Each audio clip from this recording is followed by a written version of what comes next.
नमस्कार दोस्तों। भारद्वाज क्लासेस में आप सबका स्वागत है। दोस्तों, जैसा कि मैंने एक मुहिम चलाया है कि ईपीएफओ का कंप्लीट कोर्स हम अपने यूट्यूब चैनल भारद्वाज क्लासेस पे लाएंगे, तो उसी मुहिम को जारी रखते हुए आज सोशल सिक्योरिटी का दूसरा क्लास अपलोड किया जा रहा है। दोस्तों, आज हम लोग वर्कमैन कंपनसेशन एक्ट पढ़ेंगे, जो कि कमीशन किया गया 1923 में। हम लोग इसमें देखने वाले हैं कि इसका हिस्ट्री क्या है, ये इम्प्लीमेंट कैसे किया गया, इससे पहले कौन से एक्ट थे और इनके इम्प्लीमेंशन में किस तरह की तकलीफ़ों का सामना करना पड़ा, और जो ये कंपनसेशन है मिलता किन किन कंडीशंस में है, कितना मिलता है, कब नहीं मिलता है, ये सारे कंडीशंस को हम लोग डिटेल में देखने वाले हैं।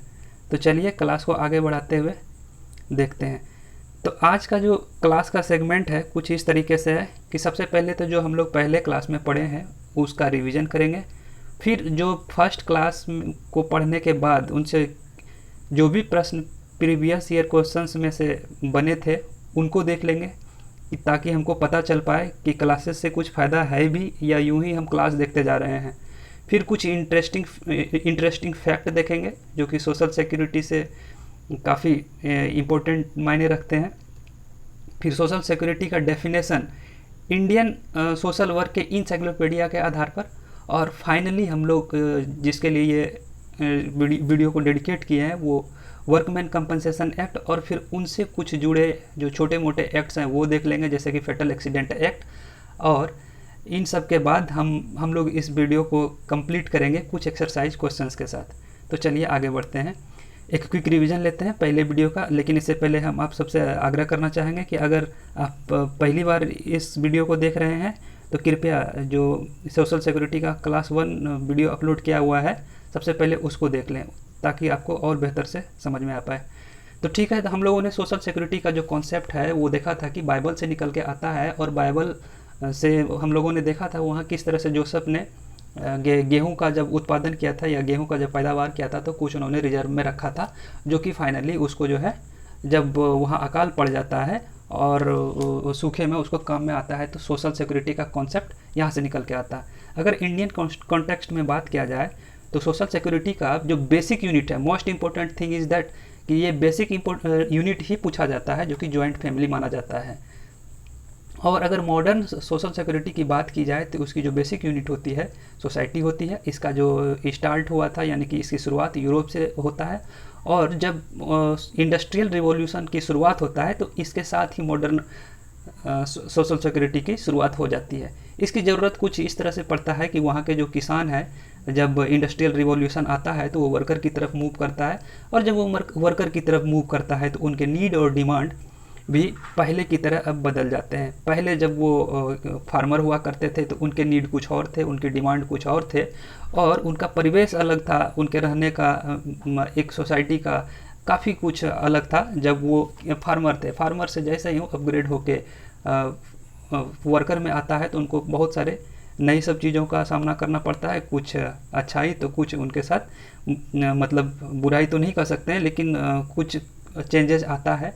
जिस चेंजेस का रिजल्ट होता है कि जब वो वर्कर बनता है तो उनको ग्रामीण परिवेश को छोड़ के शहरी परिवेश की ओर जाना पड़ता है, और जब शहरी परिवेश में जाता है तो गांव की तरह जो वहाँ के हेल्पिंग नेचर होते हैं तो अक्सर शहरों में ऐसा नहीं होता है। तो उस वजह से जो है अगर उनको कभी कुछ ज़रूरत होता तो उनके लिए उन्हें खुद ही सेल्फ रिलायंस या आत्मनिर्भर होना पड़ता। तो इसके लिए कि भविष्य में उसको अगर कभी कुछ ज़रूरत पड़े तो उन्होंने प्राइवेट सेविंग करना या पर्सनल सेविंग करना शुरू किया। परंतु इससे भी काम नहीं बनता है। कई बार क्या होता है कि कुछ ऐसी कंटिजेंसीज आ जाते हैं जो कि उनके जो पर्सनल सेविंग होते हैं, प्राइवेट सेविंग होते हैं, पर्याप्त नहीं होते हैं। कंटिजेंसी क्या होता है इसको आप डिटेल में आप फर्स्ट वीडियो में देख सकते हैं। उसके बाद क्या होता है कि जब उनकी ज़रूरतों को उनका पर्सनल सेविंग यानी कि प्राइवेट सेविंग पूरा नहीं कर पाता है तो उनके एम्प्लॉयर उनको हेल्प करते हैं, यानी कि जो ऑनर होते हैं जिनके अंडर वो काम करते हैं, बट वो भी काफ़ी नहीं होता है। तब फिर वहीं पे जो बहुत सारे वर्कर काम कर रहे होते हैं सभी लोग मिलके म्यूचुअल एड बनाते हैं, और इन्हीं को देख के वहाँ के कुछ बिजनेसमैन होते हैं जिनकी आंखें खुलती है कि अरे ये तो बहुत अच्छी बात है कि सबसे पहले कुछ पैसे ले लिया जाए और उसके बाद उनको कुछ मतलब सुविधाएं दिया जाए। और सबको पता है कि इंश्योरेंस में जितने भी लोग क्या बोल सकते हैं, एक तरह से प्रीमियम भरते हैं, सुविधाएं तो सबको नहीं चाहिए। ये तो मतलब उन वहाँ के जो बिजनेसमैन थे उनको लगा कि ये एक बहुत अच्छा ऑप्शन हो सकता है और इसमें बहुत ज़्यादा पैसा कमाया जा सकता है, और हुआ भी। आगे हम लोग देखेंगे कि इसमें बहुत सारी धांधली होता है और उस इंश्योरेंस में, जिसके वजह से गवर्नमेंट को भी पार्टिसिपेट करना पड़ता है। लेकिन इससे पहले हम लोग ये देख लें कि कल के क्लास में हम लोगों ने देखा था कि ILO और यूडीएचआर यानी कि आपका universal declaration of human right, इन लोगों ने सोशल सिक्योरिटी को किस तरह से डिफाइन किया था वो हम लोगों ने देखा था। और फिर हम लोगों ने देखा कि ILO ने किस तरह से इन सब परिस्थितियों को कंटिजेंसी के रूप में माना। और उनके बाद जो ब्रिटिश इकोनॉमिस्ट थे विलियम बेवरेज, वो अपने रिपोर्ट के अंतर्गत जो है इन सारे परिस्थितियों को मुख्य कंटिजेंसीज माना। जो ये 5 कंटिजेंसी है, ये विलियम बेवरेज जी का स्पेशल कंटिजेंसीज है, और इनका मानना था कि अगर ये कहीं किसी के साथ है तो उनको गरीबी या घोर गरीबी का सामना करना पड़ सकता है। और फिर हम लोगों ने देखा था कि सोशल सिक्योरिटी और सोशल असिस्टेंस में दोनों में क्या डिफरेंसेस होता है, दोनों काफ़ी मिलते जुलते टर्म हैं। तो हम लोगों ने देखा था कि क्या बेसिक डिफरेंस है। तो इस तरह से हम लोगों ने पहला जो कल का क्लास था उनको कंप्लीट किया था, और आज इसी क्लास को आगे बढ़ाते हैं। कल के क्लास के बेस्ड पे जो प्रीवियस ईयर क्वेश्चंस बनते हैं, यानी कि जो प्रीवियस ईयर क्वेश्चंस पूछे गए थे, तो हमने चेक किया और फिर उनको यहाँ आपके सामने रखने की कोशिश किया कि ताकि आपको पता चले कि जो आपने पिछला क्लास किया था क्या वो सच में आपके लिए फ़ायदेमंद है भी या यूं ही। तो चलिए एक एक करके देख लेते हैं। पहला क्वेश्चन 2017 में पूछा गया, आप इसको रोक करके देख सकते हैं कि डायरेक्ट जो है डेफिनेशंस पूछ लिया गया है। ऊपर में ही देख सकते हैं कि everyone as a member of society has the right of social security. ये आप अगर अभी जस्ट जो हमको लगता है कि 1 से 2 स्लाइड पीछे बैक हुआ है लास्ट वाली क्लास का, अगर आपको ध्यान में होगा तो आपको समझ में आ गया होगा इसका क्या आंसर होगा। फिर दूसरा जो क्वेश्चन है 2017 का ही क्वेश्चन है, जिसमें कि क्वेश्चन पूछा है कि विलियम बेवरेज के अकॉर्डिंग, अभी जस्ट हम लोगों ने देखा था कि विलियम बेवरेज के अकॉर्डिंग कौन कौन से मुख्य कंटिजेंसी हैं, यानी कि वो जो 5 कंटिजेंसी हम लोगों ने देखा था वो डायरेक्टली पूछ लिया गया है। फिर 2015 में एक क्वेश्चन पूछा है कि इसमें से जो कैश बेनिफिट है, कैश बेनिफिट किन किन केस में मिलेगा, यानी कि वो कौन कौन सी कंटिजेंसीज होंगी जिनमें सोशल सिक्योरिटी के अंतर्गत कैश बेनिफिट्स मिलेगा। तो ये 3 क्वेश्चंस थे जो कि कल हम लोगों ने क्लास किया था, उससे डायरेक्टली आया था। ठीक है, चलिए अब आपको इतना तो समझ में आ गया होगा कि जो कल यानी कि इससे पहले का क्लास था, यानी पहला first class of social security, वो आपके लिए कितना बेनिफिशियल था, ये आपको समझ में आ गया होगा, क्योंकि उससे 3 क्वेश्चंस आपको सीधे मैच कर रहे हैं। और इसी तरह के क्वेश्चंस आगे भी एग्जाम में रहेंगे, बहुत ज़्यादा डिफरेंस नहीं होने वाला है। तो चलिए आंसर्स बताने से पहले हम लास्ट क्लास का कुछ PPT आपको दिखाना चाहेंगे। ये PPT है ILO किस तरह से डिफ़ाइन करता है सोशल सिक्योरिटी को, और UDHR किस तरह से डिफ़ाइन करता है सोशल सिक्योरिटी को। ये 2 डिफरेंस है। ठीक है, तो आप यहाँ से क्लियरली देख रहे हैं कि UDHR जो डिफ़ाइन करता है सोशल सिक्योरिटी को कुछ इस तरीके से कि everyone as a member of society, जितने भी मेंबर हैं सोसाइटी के, has right to social security, उनका अधिकार है कि उसको सोशल सिक्योरिटी मिले। उसी तरह अगर आप ILO के अकॉर्डिंग देखेंगे तो वहाँ पे बोला जा रहा है कि social security is defined as the security that the society furnishes through the appropriate organisations के थ्रू अगेंस्ट सर्टेन रिस्क, यानी कि वही जो कंटिजेंसीज था वही तो आपके लिए रिस्क था ना, विच इट्स मेंबर आर एक्सपोज्ड, जिससे कि इसके मेंबर एक्सपोज हो सकते हैं। ठीक ना, तो ये अगर आपको 2 डेफिनेशंस आपको ध्यान में आया होगा लास्ट क्लास का, तो यहाँ से आप क्लियरली इसको डिफ्रेंशिएट कर सकते हैं कि everyone as a member of society has the right of social security. ये तो भाई UDHR का डेफिनेशन है, यानी कि universal declaration of human right का। तो इस तरह से आपका पहला क्वेश्चन क्लियर हुआ। चलिए दूसरा क्वेश्चन करने से पहले हम आपको पहले क्वेश्चंस की ही तरह एक और PPT दिखाएंगे जो कि अपने फर्स्ट क्लास से ही है, जो हमने क्लास 1 अपलोड किया था उसी से है। उसमें हमने बताया था कि जो विलियम बेवरेज है उनके अकॉर्डिंग मेनली 5 कंटिजेंसीज है। एक वांट है, डिजीज़ है, इग्नोरेंस है, स्क्वालर है और इडलनेस है। अगर आपको ये ध्यान में आ गया तो आपके लिए ये क्वेश्चंस बहुत इजी हो जाएगा। इसमें डायरेक्टली वही पूछा है कि which one of the following correct set of contingency identified by William beverage in his comprehensive social security scheme. तो विलियम बेवरेज जी के सोशल सिक्योरिटी स्कीम के अंतर्गत जो कंटिजेंसी है उनका क्या ऑर्डर होना चाहिए, तो क्लियरली पहले वांट होना चाहिए, फिर डिजीज, इग्नोरेंस, स्क्वालर एंड इडलनेस। कोई ज़रूरी नहीं है कि वो सीरियल वाइज हो, मेन ये है कि ये 5 के 5 होना चाहिए। पहली बात 5 है, और दूसरी बात वो पाँचों कौन कौन से हैं वो आपको ध्यान में रहना चाहिए। तो वो है आपके वांट, डिजीज, इग्नोरेंस, स्क्वालर एंड इडलनेस। ठीक है, यहाँ से आपका 2 क्वेश्चन हो गया। तीसरा क्वेश्चन करने से पहले भी हम एक और पीपीटी दिखाएंगे जो अपने लास्ट क्लास का ही है।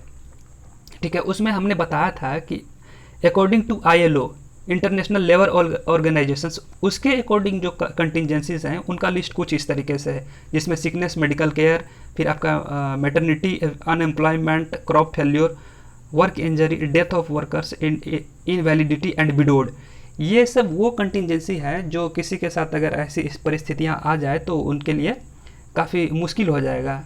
ठीक है, तो ये ILO इसको कैटेगराइज किया था, और जो लास्ट वाला था वो विलियम बेवरेज जी ने कैटेगराइज किया था। अगर आप इसको क्लियरली समझ पा रहे होंगे, फिर आपके लिए ये 2015 का क्वेश्चन काफ़ी इजी हो जाएगा। 2015 के क्वेश्चंस में कहा गया है कि सोशल सिक्योरिटी में provide cash benefit to person faced with, बताया जा रहा है कि सोशल सिक्योरिटी के अंतर्गत किसको कैश बेनिफिट मिलेगा, तो भाई उन्हीं को मिलेगा ना जो मतलब कि कंटिजेंसीज के अंदर आएंगे। तो हम देख लेते हैं कि ILO या फिर जो आपके क्या थे विलियम बेवरेज, इन दोनों के कंटिजेंसीज से अगर कोई कंटिजेंसी यहाँ पे यानी कि कोई भी परिस्थिति आपको मैच कर रहा है तो वो सब जो है सोशल सिक्योरिटी के अंतर्गत कैश बेनिफिट का फ़ायदा उठा सकता है, और जो दूसरे होंगे वो नहीं उठाएंगे।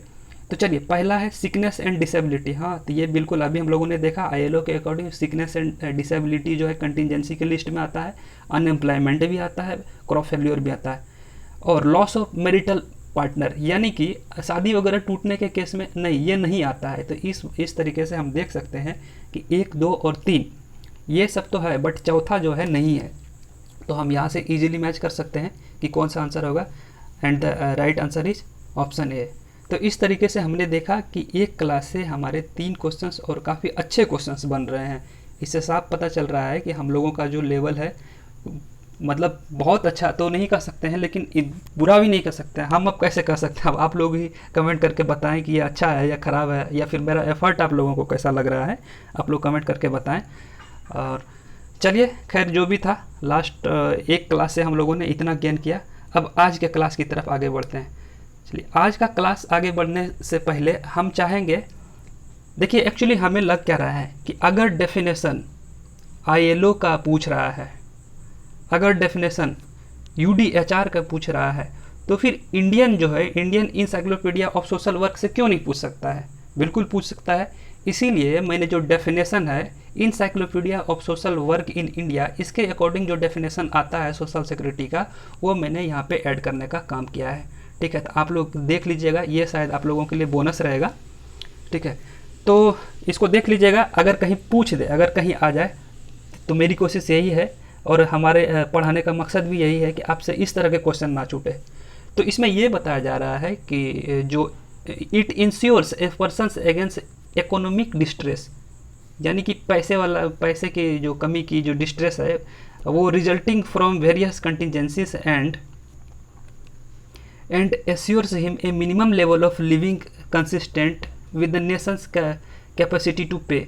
कुल मिला के यही बताया जा रहा है कि जो encyclopedia of social work in India के अकॉर्डिंग कि जो सोशल सिक्योरिटी का मतलब ये है कि भाई ऐसी कोई परिस्थिति नहीं आना चाहिए जिसमें कि पैसे की कमी की वजह से किसी को बहुत ज़्यादा परेशानी उठाना पड़े। ठीक है, उसी को मैंने यहाँ पे हिंदी में भी रूपांतरित करके लिखा है। आपको अगर अच्छा लगे तो आप यहाँ से इसको पिक कर सकते हैं। फर्दर हम आगे मूव करना चाहेंगे, लेकिन उससे पहले कुछ इंटरेस्टिंग फैक्ट्स हैं सोशल सिक्योरिटी का, तो आप उसको भी एक बार देख लीजिए। देखिए, हम लोगों ने देखा था कि जो सोशल सिक्योरिटी का कॉन्सेप्ट है, कॉन्सेप्ट बाइबल से निकल के आता है। ठीक है, लेकिन जो वर्ड है सोशल सिक्योरिटी वर्ड, सबसे पहले यूज किया गया है अब्राहम एप्स्टन। ये कब उतना ज़्यादा इंपॉर्टेंट नहीं है, बट ये अब्राहम एप्स्टन इज़ इम्पोर्टेंट। इन्होंने ही सबसे पहले सोशल सिक्योरिटी वर्ड का इस्तेमाल किया था। फिर से नेक्स्ट जो इंटरेस्टिंग फैक्ट्स है वो ये है कि अगर कोई है जो कि इसको सबसे पहले एक्ट के रूप में फ्रेम किया, तो वो था यूएसए। यूएसए ने 1935 में United state social security act के तहत इसको मतलब क्वाइंट किया, इसको जो है अपने एक तरह से संविधान में मर्ज किया, एक तरह से इसका लिखित प्रारूप तैयार किया।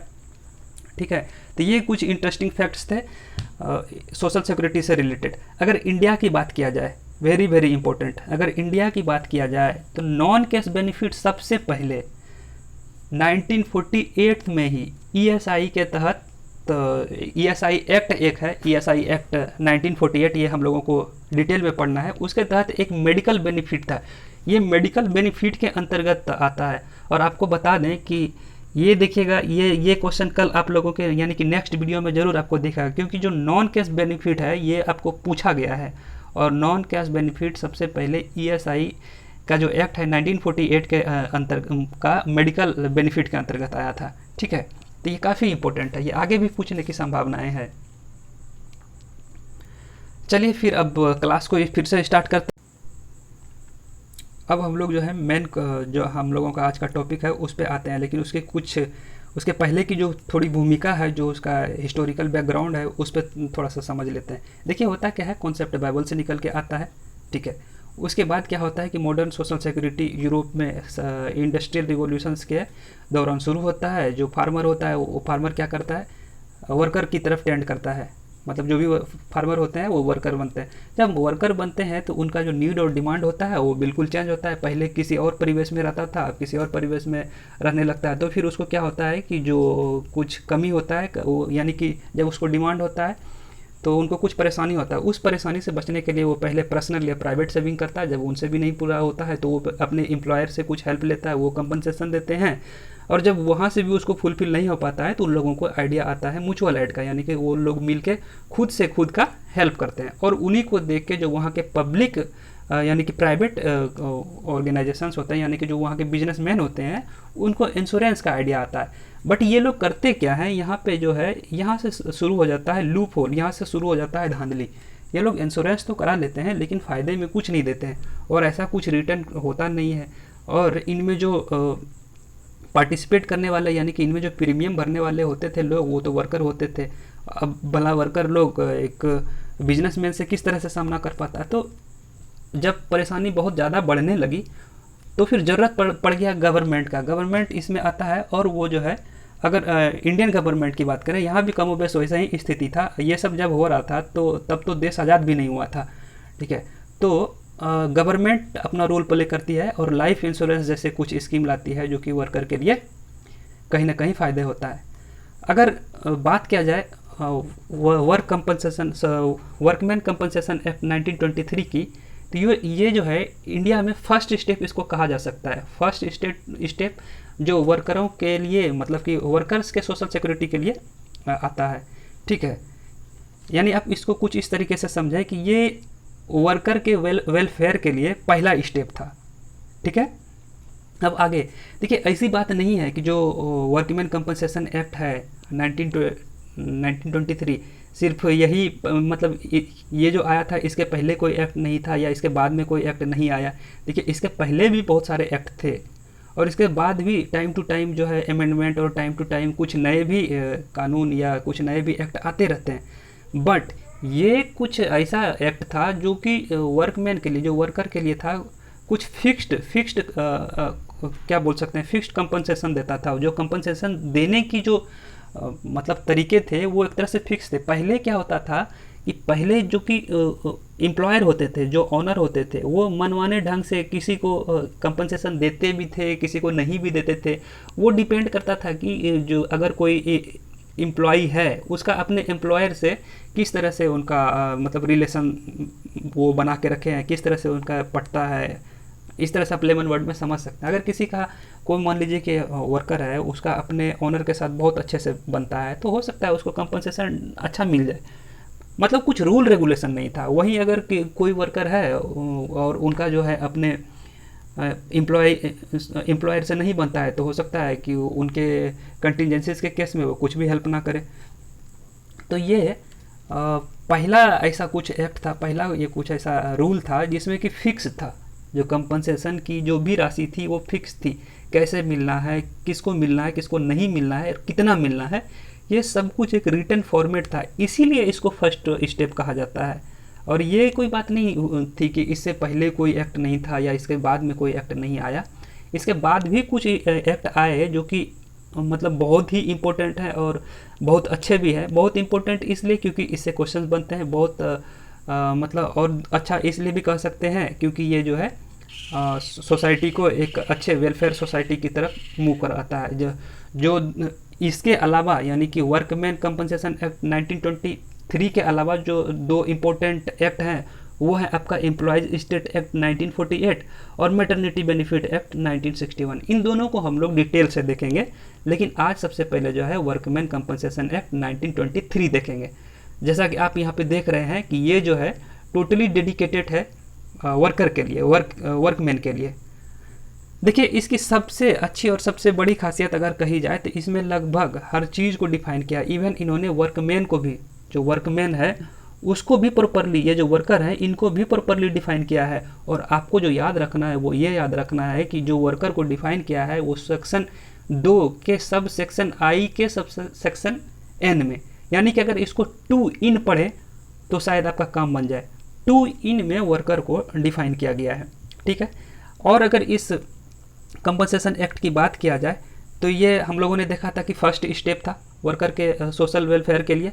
और दूसरा ये कि ये जो है फेटल एक्सीडेंट एक्ट 1855 के बदले आता है, क्योंकि देखिए ये फेटल एक्सीडेंट एक्ट को भी हम लोग थोड़ा अच्छे से देखेंगे। इसमें क्या होता था कि जो एम्प्लॉयर होता था, जो ऑनर होता था, कमोबेश ये जो रूल बना हुआ था ऐसा प्रतीत होता है कि वो उनके ही फेवर में है, ठीक है ना। और उसके बाद क्या होता है कि ये जो वर्कमैन कंपनसेशन एक्ट है सबसे पहले लाया गया था, मतलब लाने की कोशिश की गई थी 1921 में। उस समय अपना देश आज़ाद भी नहीं हुआ था, बट उसको इम्प्लीमेंट होते होते 2 साल लग जाते हैं और 1923 में ये इम्प्लीमेंट होता है। परंतु वो मतलब पैन इंडिया पे वो इम्प्लीमेंट नहीं हो पाता है, क्योंकि जम्मू और कश्मीर जो है उस समय इसको नहीं मानते हैं। और शायद उस समय सिक्किम भी था जो कि इस कंपनसेशन एक्ट को लागू नहीं करता है अपने एरिया में। बट 1970 के बाद ये पैन एक्ट इंडिया में लागू हो जाता है। अब देखिए जो सेक्शन 2 इन में डिफ़ाइन किया गया है वर्कर को, लेबरर को, उसको कुछ इस तरीके से डिफ़ाइन किया गया है। अगर उसको लेमन वर्ड में यानी कि अगर उसको शॉर्ट फॉर्म में देखें तो पहली बात तो ये कि वो एम्प्लॉयड होना चाहिए, और दूसरी बात ये कि वो कैजुअल बेसिस पे नहीं होना चाहिए, और तीसरी बात कि जो 48 सर्विसेज मेंशन किया गया है इस एक्ट में, वर्कमैन कंपनसेशन एक्ट 1923 में, उसमें से ही कोई एक सर्विस में उसको काम करते रहना चाहिए। यानी कि ये जो 48 सर्विसेज है उन्हीं में से किसी एक सर्विसेज में अगर वो सर्विस दे रहा है तभी जाके उनको वर्कमैन कंपनसेशन एक्ट 1923 का फ़ायदा मिलेगा, अदरवाइज नहीं मिलेगा। और ये जो 48 सर्विसेज है वो शेड्यूल 2 में मेंशन्ड है। ये जो शेड्यूल 2 है इसी एक्ट के, जो जब आप इस एक्ट को का PDF निकाल के देखेंगे तब आपको क्लियरली वहाँ से पता चल जाएगा कि इसका शेड्यूल क्या है और सेक्शन क्या है और किस किस तरीके से। एक्चुअली वो बहुत लंबा जो है सब कुछ लिख के मतलब वैसे भी कोई भी एक्ट होता है तो आप उसका अगर ओरिजिनल फॉर्मेट को देखिएगा तो काफ़ी कानूनी तरीके से लिखा होता है। ये तो हमने बस लेमन वर्ड में आपको बताया है। तो चलिए देखते हैं कि सबसे पहले कि ये जो कंपनसेशन एक्ट है, इस कंपनसेशन एक्ट से फ़ायदा किस किस को मिलेगा, कब इसका फ़ायदा मिलेगा, आखिर उसका क्राइटेरिया क्या है इस कंपनसेशन को अवेल करने का। देखिए, या तो अगर कोई किसी का डेथ हो जाता है, यानी कि जो डेथ कंडीशन होता है उसमें भी ये कंपनसेशन मिल सकता है, मिल सकता भी बोल सकते हैं, क्योंकि कुछ ऐसे भी कंडीशंस हैं जब नहीं मिलेगा, ठीक है, वो भी हम लोग देखेंगे। या फिर दूसरा जो है, ऐसा नहीं कि सिर्फ डेथ के ही कंडीशंस में, अगर परमानेंट या फिर टेम्पररी डिसेबिलिटी भी हो जाता है किसी वर्कमैन या वर्कर को तब भी मिलेगा। उसी तरह अगर कोई बीमारी हो जाता है तो तब भी मिलेगा। बट ये जो बीमारी है, ये बीमारी मेंशन किया गया है कि कुछ ही बीमारी अगर होंगे और वो भी एक कंडीशंस के साथ, तभी उनको इसका फ़ायदा मिलेगा। जैसे कि अगर हम बात करें बीमारी की, तो ये बीमारी यानी कि ये जो डिजीज़ है शेड्यूल 3 में डिस्कस किया गया है, शेड्यूल 3 में रखा गया है। और शेड्यूल 3 में 3 बीमारी है जिसका कि इन्होंने जिक्र किया है। एक है न्यूमोकोनियोसिस और दूसरा है बेगोसोसिस एंड तीसरा बाइसिनोसिस। देखिए न्यूमोकोनियोसिस जो है ये माइनिंग में काम करने वाले, खास करके कोयले खदान वगैरह में काम करने वाले लोगों को ये बीमारी हो जाती है और इसीलिए इस शेड्यूल में रखा है। इस शेड्यूल में इस बीमारी को रखने का मतलब ये हुआ कि इन जगहों पे, यानी कि ये स्पेसिफिक जगहों पे काम करने के वजह से इनको ये बीमारी हुआ है, ये पहले से इनको बीमारी नहीं है, ठीक है। इसीलिए उन्होंने अपना क्राइटेरिया भी रख दिया है कि अगर किसी को बीमारी होती है, ठीक है, मान लीजिए कि ये जो न्यूमोकोनियोसिस बीमारी होती है और वो माइनिंग में काम कर रहा है, तो उनको माइनिंग में मिनिमम 7 ईयर तक काम करते रहना चाहिए, तभी उसको जो है मतलब मिनिमम 7 ईयर का उसको वर्किंग एक्सपीरियंस होना चाहिए, तभी उनको ये माना जाएगा कि ये जो बीमारी है न्यूमोकोनियोसिस इनको माइनिंग की वजह से हुआ है, यानी कि उस फैक्ट्री के वजह से हुआ है। अदरवाइज उसको ये मान लिया जाएगा कि इसको तो ये बीमारी पहले से था, ठीक है। तो ये मिनिमम क्राइटेरिया है कि 7 ईयर का जो है उसका वर्किंग एक्सपीरियंस, यानी कि वहाँ पे वर्क करने का एक्सपीरियंस होना चाहिए, अदरवाइज उसको ये कंसिडर नहीं करेंगे। और अगर ऐसी एक कंडीशंस आती है तो इसका पूरा का पूरा एक तरह से खर्चे का जो मतलब बीमारी के खर्चे का कॉस्ट है या अदर जो भी कंपनसेशंस के कॉस्ट होते हैं वो कंपनी को बियर करना पड़ता है, ठीक है। तो ये उसी तरह से और जो 2 अन्य बीमारियां हैं, बेगोसियोसिस ये शुगर कैन फैक्ट्री से संबंधित है और इसमें जो कंडीशंस है मिनिमम 3 ईयर का वर्किंग एक्सपीरियंस होना चाहिए। उसी तरह बाइसिनोसिस भी है जो कि कॉटन या टेक्सटाइल फील्ड में काम करने वाले जो वर्कर होते हैं अक्सर उनको ये बीमारी होता है। तो देखिए आपको ये याद कर लेना चाहिए, क्योंकि ये जो है अक्सर क्या करता है कि आप अगर प्रीवियस ईयर क्वेश्चंस को देख रहे होंगे तो आप देखते होंगे कि इसको कई बार मैच करने के लिए दे देगा, यहाँ पे जो है इन सबको पलट देगा, इनका ऑर्डर चेंज कर देगा, यहाँ पे भी हो सकता है ऑर्डर चेंज कर देगा, फिर बोलेगा कि भाई मिलाइए कौन सी बीमारी ये कहाँ पे मतलब काम करने की वजह से होता है, या ये भी पूछ सकता है कि मिनिमम क्या अभी तक तो ऐसे नहीं पूछा है कि मिनिमम कितना टाइम हो सकता है, हालांकि ये पूछेगा भी नहीं, यूपीएससी इस तरह के क्वेश्चन नहीं पूछते हैं। चलिए नेक्स्ट है कंपनसेशन को कैलकुलेट कैसे करेंगे। अगर मान लीजिए किसी का डेथ हो जाता है या फिर जो है किसी का परमानेंट या फिर टेम्पररी जो भी कहिए उसको डिसेबिलिटी हो जाता है, तब अब ये कैसे डिसाइड होगा कि उसको कितना पैसे दिया जाए और मतलब कैसे इस केस को कैसे सेटल्ड किया जाए। तो इनके लिए भी इस एक्ट में 2 मेथड का एक तरह से विवरण किया गया है। पहला मेथड तो ये है कि एम्प्लॉयर को चाहिए, जो ऑनर है उनको चाहिए कि वो डायरेक्टली जो कंसर्न्ड फैमिली है, मान लीजिए कोई एक्स कोई पर्सन है जिसका कि डेथ हो जाता है जो कि एक कंपनी में वर्क कर रहा होता है, तब इस कंपनी वाले का फ़र्ज़ बनता है कि वो एक्स के फैमिली वाले के पास जाए डायरेक्टली और वो उनसे मिलके पर्सनली बात करके जो भी उसको कंपनसेशन ठीक लगता हो, मतलब इनको संतुष्ट करते हुए, मतलब ये तो नहीं रहेंगे बेचारे, ये तो मान लीजिए हमने ऐसा कंसिडर किया है कि ये मर चुके हैं, तो इनके जो फैमिली वाले हैं उनको संतुष्ट कर देना चाहिए, ठीक है। अब फिर देखिए एक कंडीशन ये भी बनता है कि अब आप किसी को संतुष्ट कैसे कर सकते हैं। अब हो सकता है कि इनके जो फैमिली वाले हैं थोड़ा ग्रीडी या थोड़ा लालची टाइप का हो, वो माने ही नहीं। अब इनका भी तो कुछ लिमिट होगा ना। अब मान लीजिए कि ठीक है वो ऑनर है, कंपनी का मालिक है, तब ऐसा थोड़ी ना है कि वो उनके पास भी बहुत ज़्यादा है कि किसी एक डेड पर्सन के लिए वो अपना सब कुछ दे देंगे, तो वो भी तो डिपेंड करेगा ना। तो उनके लिए भी रूल रेगुलेशंस है, वो भी हम आगे चल के देखेंगे कि उसको कैसे कैलकुलेट करेंगे। तो उसके लिए ही यहाँ पे ये जो 2 नंबर आप देखिए, अगर नहीं मानता है, पहली बात तो ये कि उसको चाहिए, जो एम्प्लॉयर है उनको चाहिए कि फैमिली पर्सन से जाके पर्सनली जाके मैनेज करें। बट अगर ऐसा नहीं होता है तो दूसरा रूल है by percentage of loss earning के मेथड से। ये परसेंटेज ऑफ लॉस अर्निंग जो है ये एक मेथड है जो कि इसी एक्ट के शेड्यूल 1 में डिस्कस किया गया है कि ये मतलब कि कैसे इसको डिसाइड किया जाता है।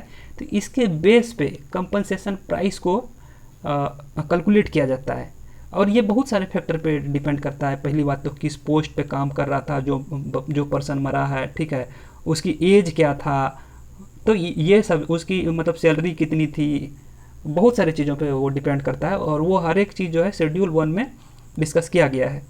अब देखिए जैसे कि हम आपको एग्जांपल लेके बताते हैं कि मान लीजिए किसी का डेथ हो जाता है तो उसको कैलकुलेट कैसे किया जाता है। कैलकुलेट करने का इन्होंने जो है कुछ इस तरीके से फार्मूला बनाया है कि 60% ऑफ सैलरी इंटू RF, ठीक है। RF क्या है अब हम आपको आगे बता देंगे, लेकिन पहले कुछ आप ये समझिए कि 60% ऑफ सैलरी जो उसका पर मंथ का सैलरी है उसका 60% इंटू RF, या फिर 1.2 लाख अर्थात 1,20,000 रुपये। इन दोनों में से जो ज़्यादा होगा, इन दोनों को इसको कैलकुलेट कर लिया जाएगा, और ये तो कैलकुलेटेड है ही, इन दोनों को कंपेयर कर लेंगे, जो ज़्यादा होगा वो जो है डेथ जिसका भी डेथ हुआ है उसके फैमिली वाले को दे दिया जाएगा। ठीक है। अब अगर देखिए परमानेंट डिसेबिलिटी भी दो तरह का होता है, एक टोटल डिसेबिलिटी, एक पार्शियल डिसेबिलिटी। अब अगर टोटल डिसेबिलिटी होता है तो टोटल डिसेबिलिटी के केस में 50% ऑफ सैलरी इंटू RF या फिर 1.2 यानी कि 1,00,000। उसी तरह अगर हम लोग पार्शियल डिसेबिलिटी की बात करें तो इसमें कुछ फिक्स नहीं है, ये डिपेंड करेगा वो मतलब किस तरह का उनका डिसेबिलिटी है, और उनको 1% से लेकर 90% ऑफ सैलरी और उसका मल्टीप्लिकेशन विथ रिलेवेंट फैक्टर से करके उनको जो भी उनका कंपनसेशन बनेगा दे दिया जाएगा। चलिए अब हम लोग देखेंगे कि अगर किसी को टेम्पररी डिसेबिलिटी होता है, मतलब ऐसी कोई बहुत बड़ा नहीं, मतलब जैसे होता है ना थोड़ा सा छील वगैरह जाता है या और काफ़ी माइनर सा अगर इस तरह का डिसेबिलिटी होता है, तो ऐसे डिसेबिलिटी में उसको हाफ मंथ का जो कि हाफ मंथ का जो पेमेंट होगा वो मिलेगा, वो भी बिना ड्यूटी किए हुए, यानी कि 16 डे का उनको पेमेंट मिल जाएगा बिना ड्यूटी का। तो ये कंपनसेशन के इसमें रूल हैं। अब देखिए जैसा कि हमने देखा था कि शेड्यूल 3 में जो 3 बीमारी थे, जो कि एक शुगर कैन के फैक्ट्री में, और फिर एक माइनिंग में काम करने से, और तीसरा जो हम लोगों ने देखा था कि कॉटन फील्ड में काम करने से होता है, तो वो जो 3 बीमारी है अगर वो हो जाता है और वो उनके जो भी क्राइटेरिया था 7 ईयर से कम नहीं होना चाहिए, वहाँ पे वर्किंग का 3 ईयर से कम नहीं होना चाहिए वर्किंग का, जो शुगर कैन फैक्ट्री में था, अगर उस दोनों ही कंडीशन यानी कि उनका जो भी कंडीशन था उसको फुलफिल करता है, तो ऐसे सिचुएशन में उनको कंपनसेशन कितना मिलेगा। तो देखिए इसमें यहाँ पे क्लियरली लिखा है कि ये जो है डिपेंड करेगा, जो वहाँ पे एग्जामिन कर रहा होगा मेडिकल टीम, वो चेकअप करके बताएंगे और उसके बिहाफ पे उनको कंपनसेशन मिलेगा। इनके लिए कोई फिक्स कंपनसेशन नहीं है, जैसा कि डेथ के लिए, परमानेंट डिसेबिलिटी के लिए था, वैसा कुछ इसके साथ नहीं है। तो ये कुछ थे, कैसे कैलकुलेट करते हैं और क्या कैलकुलेशन करके कितना निकलता है वो सब कुछ।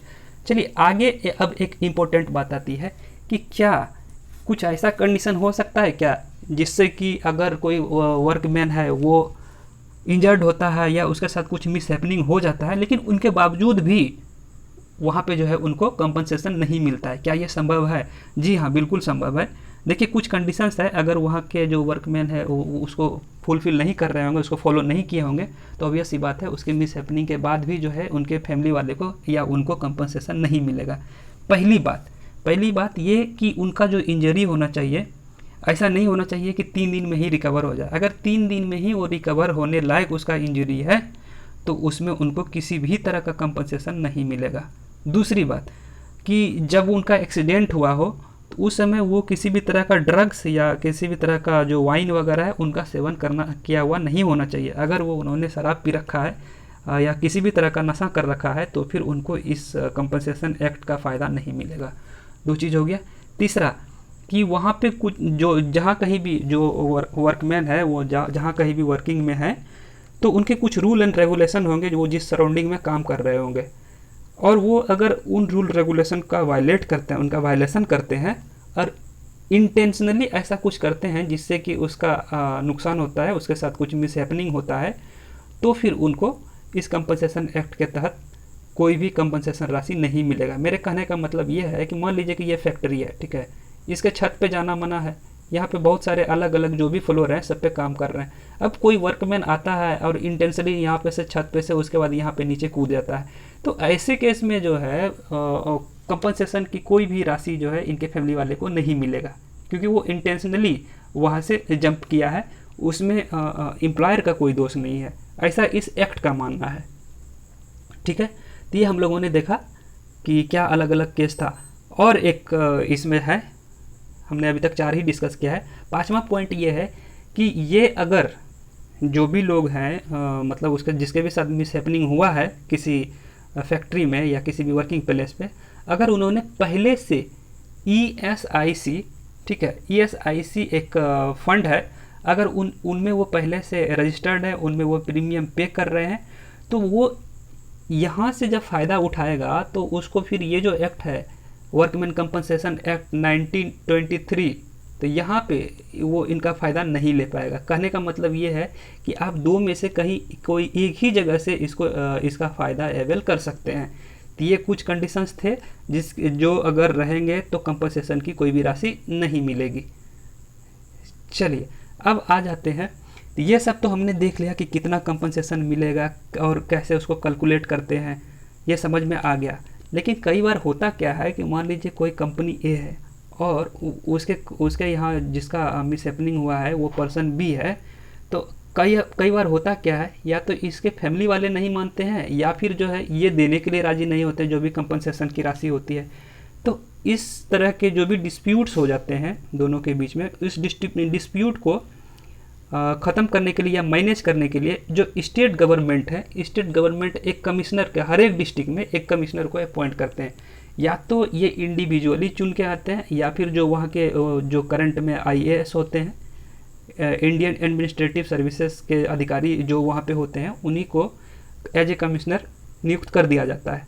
अब इस जो कमिश्नर हैं इसको किस किस तरह का पावर या कौन सा ड्यूटी दिया जाता है वो यहाँ पे। पहला तो इनका ये काम है कि वो इस तरह के जो भी डिस्प्यूट्स आते हैं कंपनसेशन एक्ट्स वाले, तो उनको सेटल करें, और अगर कोई डेथ से रिलेटेड कोई केस है तो उनका डिस्पोजल करें, और तो और उसको टाइम टू टाइम रिवाइज भी करते रहना पड़ता है कि क्योंकि अब महंगाई बढ़ रहे हैं और भी बहुत सारे फैक्टर्स हैं जिसके वजह से जो पेएबल फ़ी है, जो पेएबल राशि है, उनको भी वो टाइम टू टाइम रिवाइज करे। और ये रिवाइज करने का जो उसको शक्ति है, जो पावर है, इस एक्ट के सेक्शन 20 उसको ये पावर जो है देती है कि उसको टाइमली रिवाइज किया जाए जो भी कंपनसेशन देने की बात है।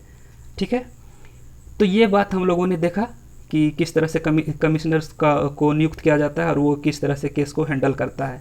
लेकिन इसके बावजूद भी कई बार क्या होता है कि अब कमिश्नर्स का तो काम है कि सेटल करना, बट कमिश्नर किसी को फोर्स तो नहीं कर सकता है ना। जैसे कि ये मतलब एक ऑनर है और ये बी जो कि एम्प्लॉयर मतलब एम्प्लॉई है, अब ये इनको कहेंगे ही ना, और ये इनको भी तो समझाएंगे ही ना कि आप भी मान जाओ, और इनको भी बोलेंगे कि इनका जो मतलब कंपनसेशन राशि है वो आप इनको दे दो।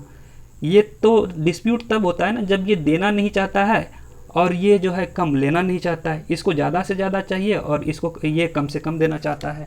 ठीक है, यानी कि ए चाहता है कि कम से कम पे करें और बी चाहता है कि ज़्यादा से ज़्यादा मिले। तो ऐसा ही केस में डिस्प्यूट होता है ना। तो देखिए, इस तरह के डिस्प्यूट को सॉल्व करने के लिए कमिश्नर को 1 महीने का टाइम रहता है कि मतलब 1 महीने में उनकी प्रायोरिटी यही होती है कि वो इस तरह के डिस्प्यूट को 1 महीने में कंप्लीट कर पाए, 1 महीने में सॉल्व कर दे। ठीक है, लेकिन कई बार क्या होता है ना कि वो उसको नहीं मानते हैं, तो कमिश्नर के पास पावर है कि इस तरह के केस को वो मैक्सिमम 2 साल तक एक्सटेंड कर सकते हैं। ठीक है, बट अगर वो 2 साल में भी अगर उसको सॉल्व नहीं कर पाते हैं तो फिर वो ऑटोमेटिकली केस हाई कोर्ट में चला जाएगा। ठीक है, अब देखिए, हाई कोर्ट में जाने से पहले कमिश्नर को और भी कुछ पावर है। मान लीजिए कमिश्नर सब कुछ चेक करते हैं और उनको क्लियरली पता चलता है कि यहाँ पे जो फॉल्टी अगर एम्प्लॉयर है, जो कि हमने ये एज्यूम किया था, अगर एम्प्लॉयर को वो फॉल्टी पाते हैं तो वो उनको पेनल्टी भी दे सकते हैं, वो उनको पेनल्टी भी लगा सकते हैं। वो सबसे पहले तो उनको बोलेंगे कि जो भी राशि है उनको सबसे पहले कमिश्नर के पास जमा किया जाए, और अगर वो जमा नहीं करते हैं गिवन टाइम में तो उसके बाद वो उस पर गिवन टाइम पे अगर वो जमा नहीं करे, यानी जो एम्प्लॉयर है उनको जो भी कंपनसेशन की फ़ी सबमिट करने हैं वो अगर सबमिट नहीं करते हैं गिवन टाइम पे, तो उसको 6% का कंपाउंड इंटरेस्ट देना पड़ सकता है। ये डिपेंड करता है कमिश्नर पे, कमिश्नर उसको इतना फाइन कर सकता है। और तो और अगर वो फिर जो दूसरा टाइम लाइन मिलता है उसको भी वो डिले करता है, और डिले वो अगर इंटेंशनली करता है, ठीक है, जानबूझकर इस तरह का डिले करता है, तो उसकी पेनल्टी को बढ़ाकर 50% किया जा सकता है। ठीक है, तो इस तरीके से हम लोगों ने जो भी इस एक्ट, जो कंपनसेशन एक्ट 1923 है वर्कमैन का, हम लोगों ने लगभग हर एक पहलू को टच किया है, और EPFO में जो भी क्वेश्चंस आते हैं उसको सॉल्व करने के लिए काफ़ी है। लेकिन उसके बावजूद भी कुछ चीज़ें हैं उसको हम लोग देख लेते हैं कि ये जो देखिए हम लोगों ने जैसा कि देखा कमिश्नर के पास जब केस जाता है डिस्प्यूट होने के केस में, तो पहली बात तो उसकी प्रायोरिटी ये होती है कि 1 महीने के अंदर अंदर उसको सॉल्व कर पाए। लेकिन अगर उसको 1 महीने तक सॉल्व नहीं कर पाते हैं तो वो मैक्सिमम 2 साल तक एक्सटेंड कर पाते हैं। लेकिन वो 2 साल तक भी अगर उसको सॉल्व नहीं कर पाते हैं तो फिर वो ऑटोमेटिकली हाई कोर्ट चला जाता है। तो वो केस जिसको जो है डिस्ट्रिक्ट में जो कमिश्नर होते हैं उनको 1 महीने के भीतर भीतर सॉल्व कर लेते हैं तो उसको अनकॉन्टेस्टेड केस बोलेंगे, ठीक है। बट वही केस अगर वो एक सॉल्व करने में 1 से 2 साल के बीच टाइम लगाता है तो उसको डिस्प्यूटेड केस बोलेंगे। और फर्दर अगर वो उनको सॉल्व ही नहीं कर पाते हैं और वो केस अगर हाई कोर्ट में चला जाता है तो उनको फैटल केस बोलेंगे। तो इस तरीके से जो भी केस थे वो क्लियर हुआ। तो चलिए आज हम लोगों ने जो कुछ पढ़ा उसमें से आपके लिए कुछ क्वेश्चंस हैं। हमें उम्मीद है कि आप लोग समझ गए होंगे और उम्मीद है कि आप लोग इसका आंसर भी सही सही तरीके से कर लेंगे। तो चलिए पहला क्वेश्चन है, who had use the word social security. Social security का सबसे पहले कौन इस वर्ड को इस्तेमाल किए थे, कौन इसको यूज किए थे, आपको उसका नाम लिखना है। और ये जो जितने भी क्वेश्चन हैं इसके सारे के सारे आंसर हमारे कमेंट बॉक्स में चाहिए, ठीक है। हम देखना चाहते हैं कि कितने बच्चे सीरियस हैं, कितने बच्चे हैं जो कि रिजल्ट देने लायक हैं। नेक्स्ट जो क्वेश्चन है वो है कि concept of social security comes from which book. ये जो सोशल सिक्योरिटी का कॉन्सेप्ट है वो कौन से बुक से आया है। तीसरा है basic unit of modern social security is what. जो मॉडर्न सोशल सिक्योरिटी है उसका बेसिक यूनिट क्या है। एंड फर्दर 4 नंबर जो क्वेश्चन है, वर्कमैन कंपनसेशन एक्ट 1923 जो डिफाइन करता है वर्कमैन को, किस आर्टिकल में, मतलब किस सेक्शन के अंतर्गत जो है वर्कमैन को डिफाइन किया गया है। वर्कमैन कंपनसेशन एक्ट 1923 को आपको इसके बारे में लिखना है। And final question is, last question is, how many services listed in schedule 2 of workman compensation act. यानी कि जो वर्कमैन कंपनसेशन एक्ट है 1923 का, उसके अंदर कितने जो सर्विसेज हैं वो लिस्टेड है। तो आपको ये पाँचों का पाँचों क्वेश्चन जो है कमेंट में लिखना है, ठीक है। आई होप कि आप लोग अच्छे से इसको कर पा लिए होंगे। अगर आपको अब भी समझ में नहीं आया होगा तो आप इसको जो है एक बार फिर से वापस जाके अगर आप इसको देखते हैं तो हमको नहीं लगता है कि आपसे कोई भी क्वेश्चन है जो कि नहीं बनेगा। तो ठीक है, फिर हम लोग फिर से मिलेंगे नेक्स्ट क्लास में। तब तक के लिए धन्यवाद, थैंक यू, शब्बा खैर, गुड नाइट।